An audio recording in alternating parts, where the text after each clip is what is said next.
So, um, Sergio Canavero is an Italian surgeon, and he, in 2017, became famous in the whole world because he wanted to do human head transplants. And he even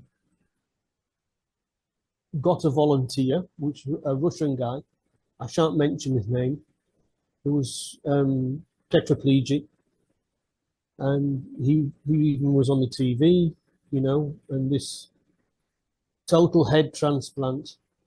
They called it a total body transplant. Let's get this right. They called it a body transplant so as not to call it a head transplant, because calling it a head transplant would be more traumatizing for the people following the story. And the idea was that this Russian guy, he would have another body which was able put onto his head so that he could have a normal life, basically. Only this Russian guy, he backed out at the last minute and wouldn't go through with the operation, with the surgery.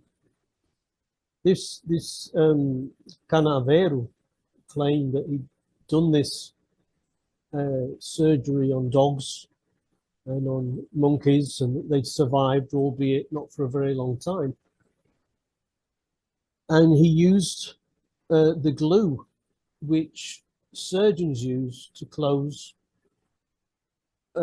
wounds, small wounds. If you cut yourself, you can go to hospital. In the old days, they used to stitch you up, and then after a while, they started using a certain glue, which closed the wound, and then your skin would heal over. And he said that this glue worked for his head transplant, or his body transplant, as the case may be. When this Russian guy, he backed out of the adventure, this Canavero, in 2017, decided to go to China and do his research in China. And then all went quiet. All went quiet until January of this year. I was surprised to see a report in one of I think it was Newsweek or something like that, that this Canavero, he raised his head, if you pardon the pun, once again, saying that,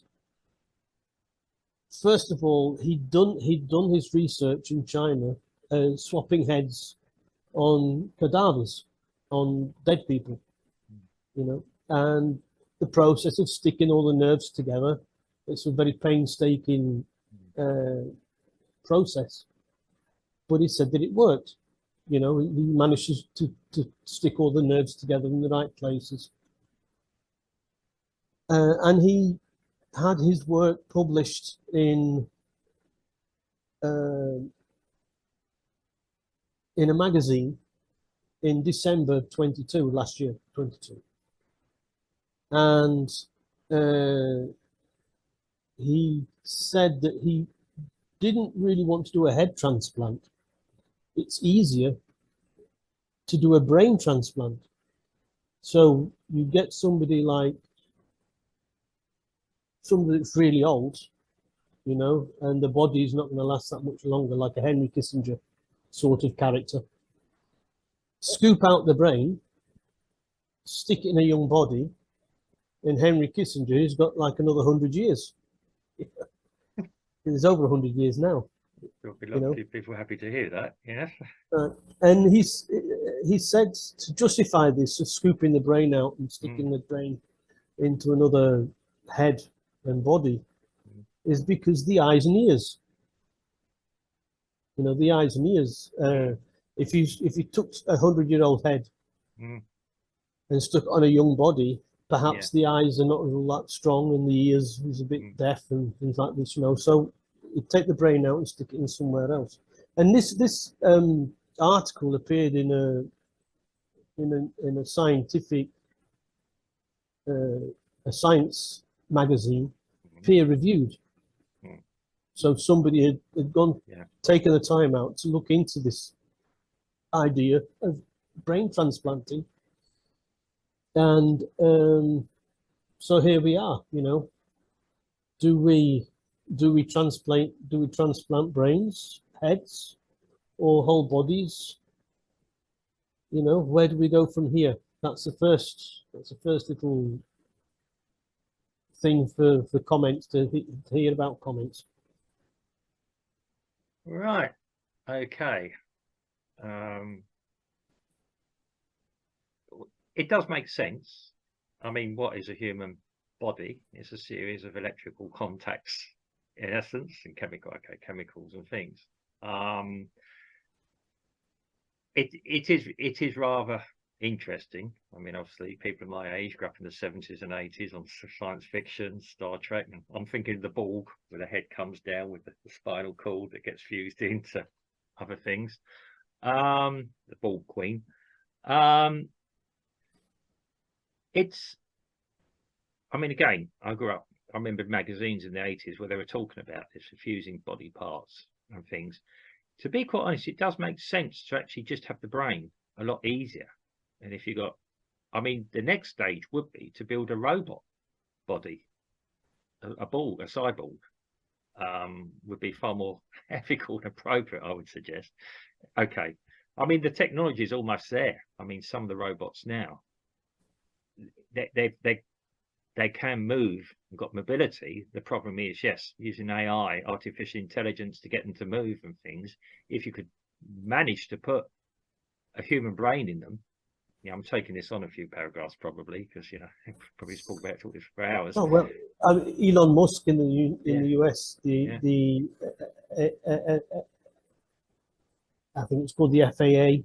Yeah, have given him the go ahead to put electrodes on people's brains and test them on AI. Yeah, I mean, that's what it is. That's what it is. I mean, that's what's known about. I mean, they're getting people now to move artificial limbs with the brain, plug it in there. You know, quality of life improves.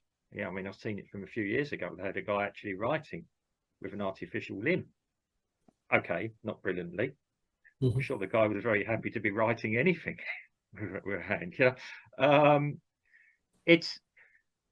I mean, again, this is applied technology and research that is probably beneficial to people.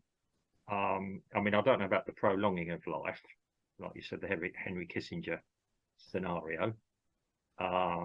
Scoop the brain out. How'd you get that going? I seem to remember there was a Steve Allen, Steve Martin film about that, The Man with Two Brains, years ago. Yeah. Again, it's joking, but yeah, the idea and the concept is there. We laugh about these things in science fiction and films, but if a writer can think of it, so a scientist can. The only thing stopping us doing these is our technology and our imagination. They say that you give the scientist the problem and ask them to resolve it. You think of something, you just give it to a scientist and say, hey, solve that one. Well, that's what scientists is. Research and development is, in effect. And sometimes they go down a thing, and sometimes they park an idea. Sometimes they accidentally find something. That's interesting. We might revisit that later. I mean, it's cost as well, obviously, cost and everything else. What we have to look at is the advantages of doing that. Maybe if somebody has been hurt in a car accident or something like that, there's an ethical and good reason to do something like this. Yeah, heart transplants and everything else. Find a donor body if you're going to go with the organic route, or as I've said, a robotic body. Yeah, maybe there's an argument for it. I do have a bit of a problem with the prolonging of life. In that essence, there's a reason why life is finite, and I probably mean this from a Christian point of view as well. You know, I believe that human bodies have a soul, or humans have a soul. What happens? You put them into something else, they're living forever. Is that natural or normal? there must be a point where the brain reaches a point of degeneration. Yeah, there must be a point. I mean, we know Alzheimer's happens in older people and things like that, regression. Henry Kissinger doesn't seem to have had that. There's another notable politician in the US that does seem to have that. Right. People laugh about it. It's very sad to see it, to be quite honest, in anyone. I know, yeah, it's easy to laugh, but okay, somebody's in a situation they shouldn't be in. But would you want to think about that? Indefinite life. That's my ethical problem. Yes, none of us want to die. And I remember watching Steve Jobs, who wasn't religious, talking about people that believe in God and heaven don't want to die. And that's absolutely true, you know. We want, you know, I want to delay meeting that up there as long as possible. So yeah, but as to whether it's ethical or anything else, we'd have to decide. I think there could be good reasons to have this happen. I think the prolonging of life might be a bit of a questionable scenario. So again, that's open to what you believe. I mean, yes, I've actually seen where, yeah, they've seen science fiction films again where they got it and they kept the brain's functioning hooked up to a laptop or something. You can still talk to it. Normally, it's in a jar in the background with the bubbling, water. Yeah. But yeah. Well, anyway. Well, let's move on. Yeah. If you enjoyed this discussion, can you please like, subscribe, and share it? Thank you.